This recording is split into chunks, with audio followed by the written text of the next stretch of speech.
Let's talk a little bit about Myles Garrett. We kind of touched on it. There was a voicemail that said, he's not going to be happy, and that can affect a lot of people. And I don't argue with that.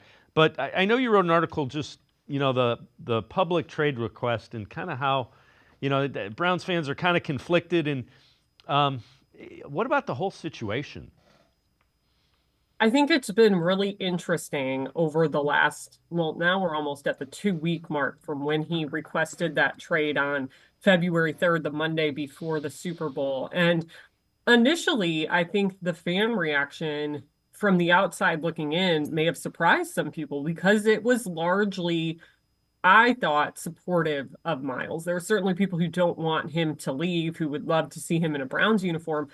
But for the most part, I think fans are so frustrated with the Browns after going 3-14, after seeing everything they've gone through post Deshaun Watson trade, that for them it became easier to understand why, hey, we're frustrated as fans. Of course, our star player who's given 8 years and a big chunk of his prime, probably realistically, is also going to be frustrated and want out. But I thought as the Super Bowl week went on and he was making the rounds on Media Row, doing his media tour, going on ESPN, The Rich Eisen Show, Sirius XM, CBS, all these interviews he gave, I thought you saw the tide begin to turn quite a bit, actually, and making it more negative. And the fans I talked to, I think some of them understand the negotiating side of this and the art of the deal in the NFL,